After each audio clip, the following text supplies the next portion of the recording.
कुछ लोग कहते हैं कि मेरी आत्मा ही मेरा गुरु है, लेकिन मैं तो कहता हूँ कि मेरे गुरु ही मेरी आत्मा है।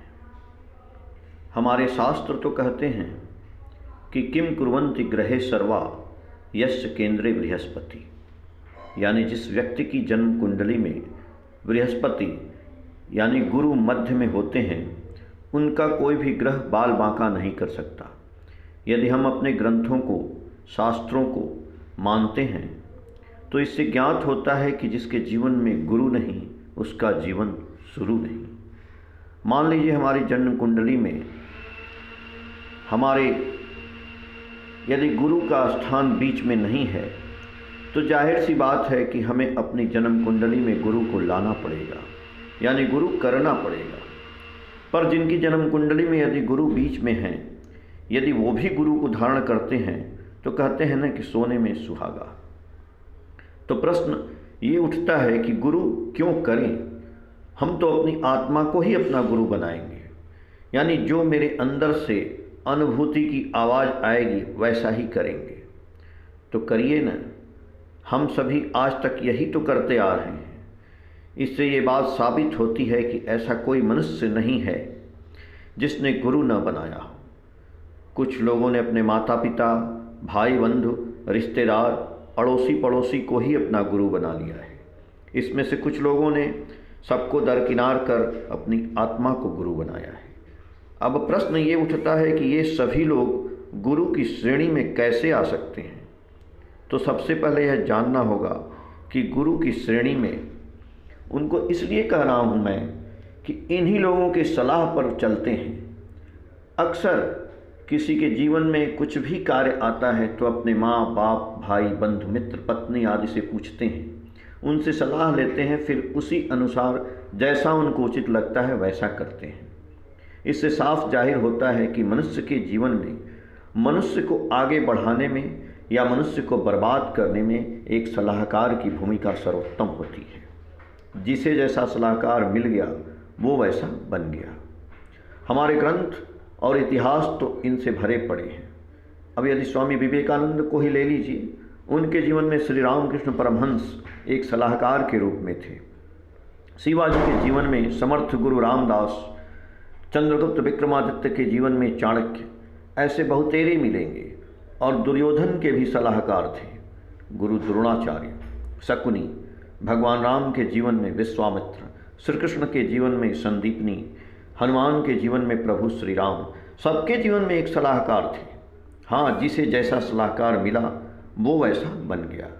यानी आत्मा गुरु नहीं, बल्कि आत्मा ने गुरु की सलाह को आत्मसात किया। इसीलिए महात्मा कबीर ने कहा है कि सद्गुरु आवे भेद बतावे, जब ज्ञान करे उपदेश, कोयला के मैला छूटे जब अग्नि करे प्रवेश। तो ये तो समझ में आ गया कि जीवन में ऐसा एक गुरु जरूर होना चाहिए जो हमारे जीवन को सलाहकार बनकर प्रगति की दिशा प्रदान करे। अब प्रश्न उठता है कि ऐसा गुरु मिलेगा कहाँ जो इंसान की हर समस्या का समाधान करे? तो ढूंढना पड़ेगा, मिलेगा ऐसा नहीं है। इस ब्रह्मांड में सब कुछ मिलेगा, ऐसा गुरु भी मिलेगा। हमारे अंदर आग्रह चाहिए। जिन खोजा तिन पाइयाँ, गहरे पानी पैठ, मैं बपुरा बुड़न डरा, रहा किनारे बैठ। खोजने से जरूर मिलेगा, इसके लिए हमें तलाश करनी होगी। आदमी एक मिट्टी का घड़ा भी खरीदता है तो उसके अंदर पानी डालकर देखता है कि कहीं चू तो नहीं रहा है। और हम तो अपने जीवन को एक सलाहकार के हाथों में सौंपने जा रहे हैं, जिन्हें हम गुरु बनाएंगे, जिन्हें हम जन्म कुंडली के बीच में बैठाएंगे। उन्हें क्या जानने की, समझने की आवश्यकता नहीं है। महात्मा कबीर ने कहा है कि गुरु कीजिए जान के, पानी पीजे छानी, अब बिना विचारे जे गुरु करे परे 84 खानी। यदि हमने टेलीविज़न में देखकर लोगों को अपना सलाहकार बनाकर किसी के कहने पर गुरु कर लिया, ठीक है, पर यदि गुरु सही नहीं मिले तो फिर आपको इस 84 लाख योनियों में जन्म लेकर भटकना पड़ेगा। तो महात्मा कबीर फिर कह रहे हैं कि ऐसा गुरु करो जो शब्द की बात करता हो, शब्द की महिमा बताता हो, शब्द ही मंत्र स्वरूप प्रदान करता हो। वो जिंदा हो तो शब्द देता हो, और शरीर रूप में न रहने पर वो शब्द रूप में रहता हो। आगे कहते हैं कि शब्द गुरु का शब्द है, काया का गुरु काय, अभक्ति करे निज शब्द की, सदगुरु यूं समझाए। ऐसा सलाहकार जो शब्द की बात कहता हो, शब्द की भक्ति करने को कहता हो, उसे ढूंढो। फिर आगे बोल रहे हैं कबीरदास जी, गुरु किया है देह का, सतगुरु चिन्हा नाय, भव सागर के जाल में फिर गोता खाए। यदि आपने सदगुरु को पहचाना नहीं, उसके शरीर को देखकर गुरु बना लिया, तो इस भवसागर रूपी संसार में बार बार आना पड़ेगा। देखिए, हम सभी बाजार में जाकर पैसों से सामान तो खरीद लेते हैं, पर यदि गुरु को पाने के लिए हम अपने सर भी न्यौछावर करने पड़े तो वो भी बहुत कम है। कहते हैं कि यह तन विश्व की वेलरी, गुरु अमृत की खान, शीश दिए जो गुरु मिले तो भी सस्ता जान। तो ऐसे गुरु तो साक्षात भगवान ही हो सकते हैं, जिन्हें हम पुरुषोत्तम कहते हैं। वो त्रेता में राम के रूप में आए, द्वापर में कृष्ण के रूप में आए, तो क्या इस कलयुग में नहीं आए? जरूर आए। इस कलयुग में भी पुरुषोत्तम आए हैं। उन्हें ढूंढकर गुरु बनाना होगा, क्योंकि गुरु ही भगवान की साक्षात मूर्ति होते हैं। ऐसे पुरुषोत्तम वो होते हैं जिनमें जगत के समस्त ऐश्वर्य, ज्ञान एवं कर्म सहज ही उत्सारित होते हैं, जिनके पास जाने से मनुष्य की चिरविच्छिन्न सभी समस्याओं का चरम समाधान लाभ होता है। ऐसे ही पुरुषोत्तम होते हैं मनुष्य के भगवान, और उन्हें ही अपने जीवन का सलाहकार यानी गुरु और सदगुरु बनाना होगा।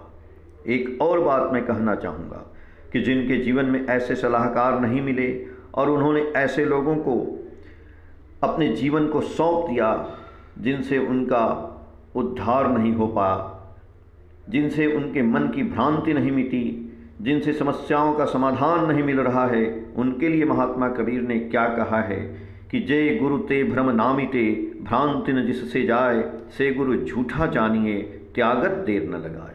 यानी जिस गुरु से हमारे जीवन की समस्याओं का समाधान नहीं मिल रहा है, परेशानी पर परेशानी आ रही हो, ऐसे गुरु झूठे ही होते हैं, इन्हें तुरंत त्याग देना चाहिए।